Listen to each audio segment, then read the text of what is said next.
আমি নতুন তো জানি না ঠিক, কিন্তু তার ভেতর থেকে মাত্র 13টা বাচ্চা এসেছে।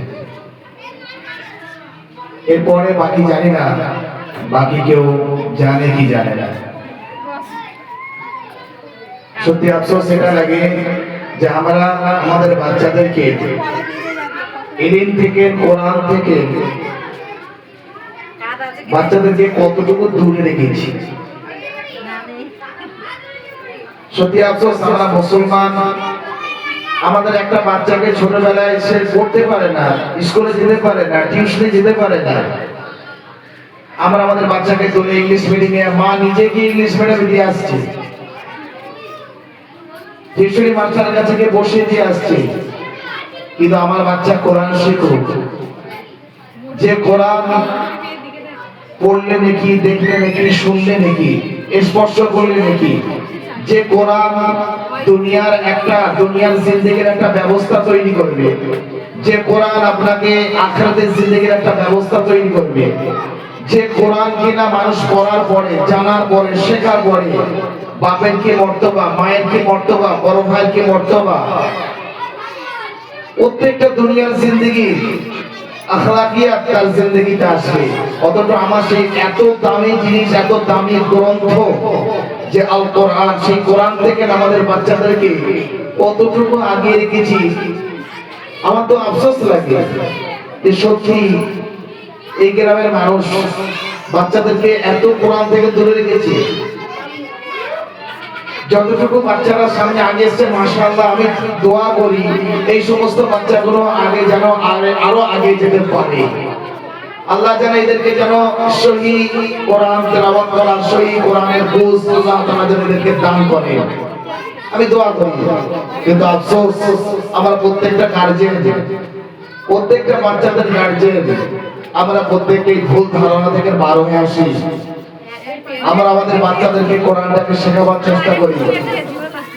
দুনিয়ার জিন্দেগি আপনার শেষ হয়ে যাবে, দুনিয়ার জিন্দেগি শেষ হওয়ার সাথে সাথে আপনার কোন আমল, যতটুকু আপনি নিজে করেছেন ততটুকু আমল আপনি কবরে নিয়ে যাবেন।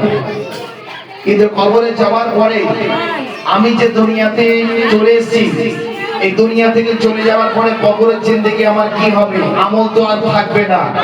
আমল যদি একটা থাকে জারি, সেটা হলো নেক সন্তান। আমার সন্তানটাকে যদি আমি কোরআন পড়নেওয়ালা বানিয়ে রেখে যেতে পারি, আমার সন্তানটাকে যদি আমি নামাজি, পরহেজগারি, দিনদার বানিয়ে রেখে যেতে পারি, মেরে মুহতারাম, আমি কবরে শুয়ে ওই সন্তান দুনিয়াতে যত কোরআন তেলাওয়াত করবে, ওই সন্তান দুনিয়াতে যত নামাজ, আজকার, জিকির করবে, আমি বাপ, আমি মা কবরে শুয়ে সব পাবো। আর আমি যে ছেলেকে দুনিয়াতে ডাক্তার বানালাম, মাস্টার বানালাম, হয়তো দুনিয়ার জিন্দেগি আমি কিছুটা সজলতা পেতে পারি, কিন্তু মরে যাওয়ার পরে কবরে কোনো লাভ আসবে না। ওই মাস্টার, ডাক্তার, ব্যারিস্টার কোনো কাজে আসবে না যদি আমার সন্তানটাকে আমি কোরআন পড়নেওয়ালা বানিয়ে রেখে যেতে পারি, নামাজি, পরহেজগারি যদি বানিয়ে রেখে যেতে পারি। আমি বাম্মা কবরে শুয়ে আমার আমল বন্ধ হয়ে গেলেও কিন্তু এই আমলটা জারি থাকবে। ওই জন্য সমস্ত গার্জিয়ানের কাছে আমার অনুরোধ, আমাদের বাচ্চাদেরকে কোরআন শেখাবার চেষ্টা করি, দ্বীন শেখাবার চেষ্টা করি।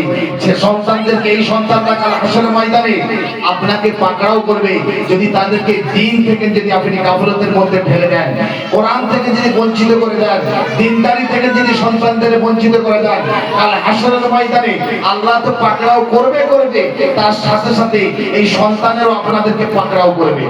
আপনার জান্নাতের ফায়সালা হলেও কিন্তু এই সন্তান আপনাকে পিছন থেকে ধরে দেবে।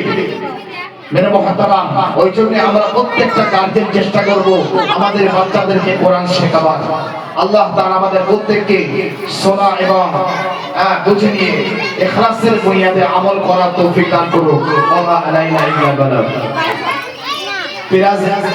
প্রাইজ আগামীকাল গজল অনুষ্ঠান হবে, গজলের প্রতিযোগিতা হবে। হয়ে যাবার পরে ওর ভেতর থেকে গজল এবং কিরাতের ফার্স্ট, সেকেন্ড, থার্ড প্রাইজ বার করে নেওয়া হবে।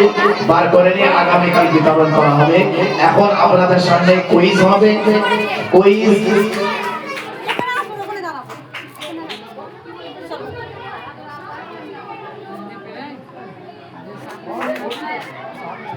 আপনাদের সামনে এখন